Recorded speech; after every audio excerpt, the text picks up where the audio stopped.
Hello friends, welcome back to the channel. In this video, we're going to talk about how to make your D&D villages that you run in your games feel so real and so awesome that your players will love them. We all like to run awesome villages in our games. Little villages are a huge part of what makes D&D awesome, and I'm going to share with you my techniques, exactly the things I do to make village encounters work really well. I'm going to share it all with you in this video. You're not going to want to miss it. Let's dive in. Good morning, friends. I'm the GM Philosopher, and today we're talking about D&D villages. Now, the first thing you want to do when running a D&D village is plan it out a little bit. You want to plan out how big it is. You want to plan out the general buildings that the players can expect to see. Now, this can be done somewhat randomly. I know there are a lot of city generators online. This can also be done with a little bit of prep work. And you can even use the DMG for this. The DMG on page 112 actually has a settlements section that gives you random roll tables for race relations, rulers, status, notable traits of the area. For example, canals, massive statues or monuments, grand temples, etc. It can give you prompts for what it's known for. You can roll on current calamity. You can roll on building types, residences, religious buildings, tavern name generators. There's a tavern type table. There's a warehouse. So, mapping a settlement, and there's even random urban encounters. So the DMG gives us about 2 pretty good pages of stuff that we can use to help flesh this out. You can also use online sources, but basically kind of planning it out. And I like to come up with some kind of little map. And even if you just draw it by hand and it's just a little outline map, that's okay. Because a lot of the time when players are entering a village, you might not have it planned. You might have planned for them to, ride north on the road, but you didn't necessarily plan for them maybe to stop at the next village. Sometimes players are like, hey, where's the nearest village? And you're like, well, I wasn't even planning on a village, but you come up with one, you give them the details, and then they head there. And so you're going to make it somewhat impromptu, spontaneous. This is awesome. And there's nothing wrong with this. Now, the first step though, in making a village seem real is by giving it some kind of like real flavor. And I kind of like to choose like a kind of a center point thing that they notice first. So when they're riding up to the village, what is the first thing that they notice? Recently, when I had my players come into a small like coastal village on an island, the first thing they noticed was that this village was quite primitive, and the people seemed to build these huts that were very much like a teepee, so they were kind of shaped like a teepee. However, they were covered with like kind of like thatch and straw. So it was sort of a mingling of like what you might find like, mud huts on like the plains of Africa. But then there's like, from Native American culture, kind of like the teepee shape. And so those concepts were kind of blended together. And I was like, that's what you notice. It's like that's like the distinctive feature here. You see that all of the village buildings are made using this design. This seems to be the way they build here. So that was like my thing for that. But I've also had other things. Like one time I had the players come into a village, and the first thing they noticed was like there was a border fence around the village, and there was a large wooden entryway, like 2 stories tall, quite large, that they walked into. And the first thing that they saw was that there was sort of like a temple with big open gates, and there was like a man-made pond in the middle of it. And it turned out that there was like this large catfish that lived there, and they called it the patriarchal catfish.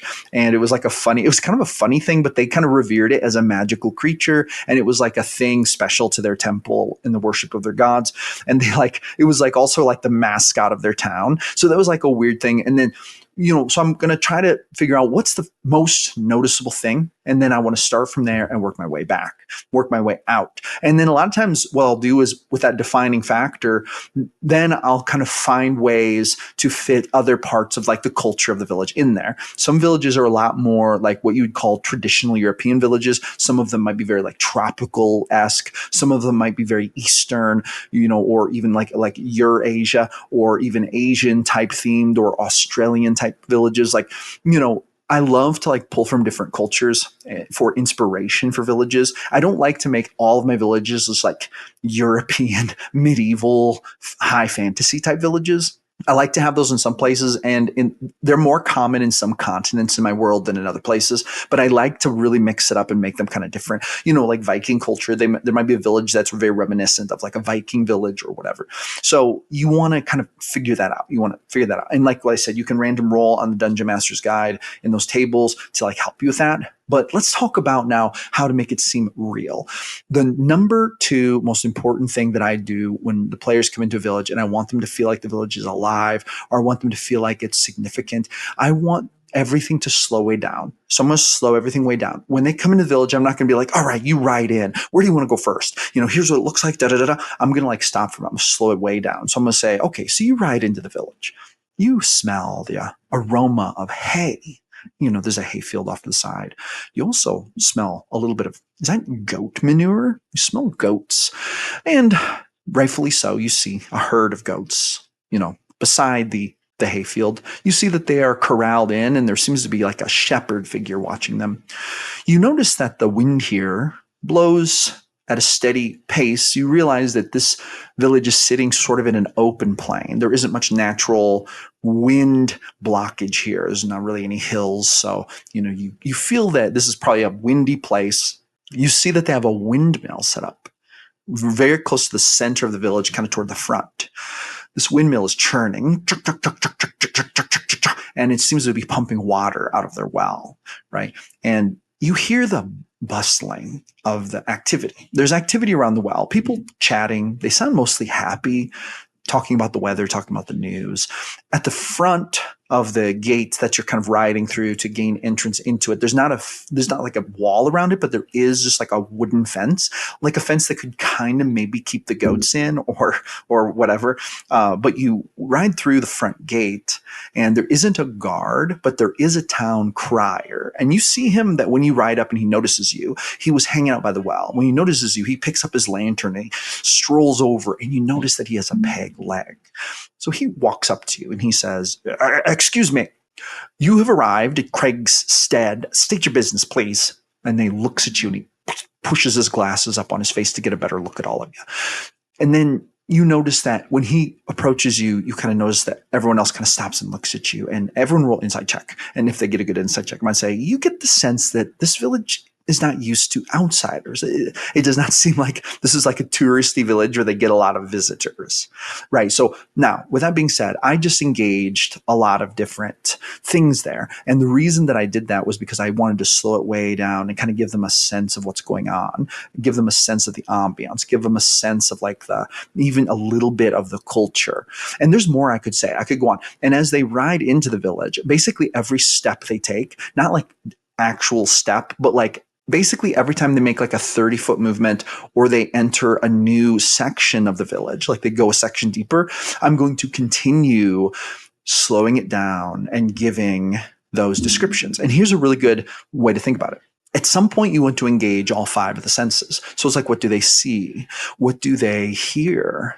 What do they feel? Like in this case, they saw the villagers there. They saw the wheat. They smelled the wheat. Like, what do you smell? They smell wheat. They smell goat. But also, there's an element of like, what do you taste? Right? So we're not here yet, but when they ride up to the tavern, I might say, an aroma coming from the tavern really hits you in the nostrils. You like smell what smells like fresh bread. And is that stew? Something is cooking. There's some kind of meat, and it hits you and it smells so good. It makes your mouth water.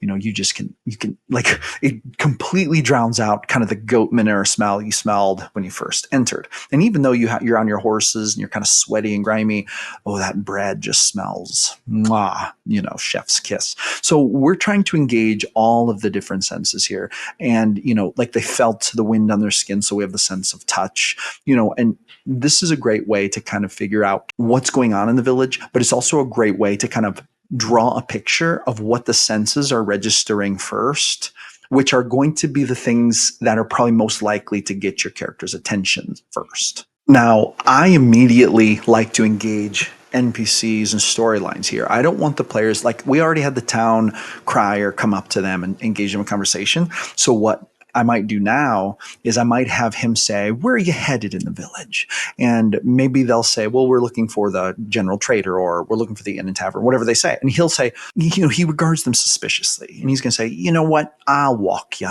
Come with me. He gets his walking stick and he just starts walking. Maybe they don't want him to walk them, but he's going to do it anyway because he's a town crier. And while they're walking, he says, "You're not by chance here for the rumors that have been going around, have you? Is that the reason you're here? Because we don't get many outsiders around here." And then they might be like, "Well, what are you talking about, rumors?" And he might be like, "Well, now," and then maybe he spills a little tea, and then we begin a plot arc. I like to start throwing the possibility for plot arcs in right away. If you have trouble coming up with plot arcs on your own, you should download my Ultimate Plot Randomizer. It's a free ebook, has 4 D100 tables, and they'll let you roll the hook, conflict, conclusion, and wild wacky stuff, come up with unlimited plot hooks at a whim. So you can easily use this to just fill the encounter with plot hooks. Download this by joining my email list, and the first email you get will have this for free in it. Link is in the description. But the point is, I'm going to start putting plot hooks in there, and I want NPCs to start talking to them. So and this makes it feel more real. So when they come into the village, I don't want it to just be this there's 5 static minutes of them going through motions of things without having dialogue with NPCs. When they come into a village, they're going to probably have some dialogue with NPCs. So maybe there's going to be a kid who offers to take their horses to the corral for a couple copper. Maybe they're going to, when they come up to the tavern, there's some old guys sitting out on the porch smoking pipes, and they're going to hit up the party in conversation. They're going to comment on their gear. One guy might be like, "I was an adventurer once. What kind of axe is that?" Just making small talk. Depending on the plot arcs we roll, you might see something unfold right in front of you. For example, what if they witness a domestic dispute, right in the city center? Or what if at the well, 2 women start to shout at each other about how one of them slept with the other's husband and won't admit it? So it's there's all kinds of opportunities for drama. And I want to bring 3, 4, 5 of those things. So there's going to be 1, 2, 3, 4 things that are not going to be really dramatic. It's going to be the town crier, the old guys on the porch. They're going to be engaging in conversation. And then I want 1 or 2 fairly dramatic things to come to light relatively soon. The players do not have to chase them. It doesn't matter. But having that stuff happen gives it the sense that there are people here and there's stuff going on, which is true of a village. There will be stuff going on. There will be people here, and it'll be a little more chaotic, and there will be more human business going on. It won't be just this peaceful, oh, everyone's an automaton doing what they're supposed to do. It's not like that.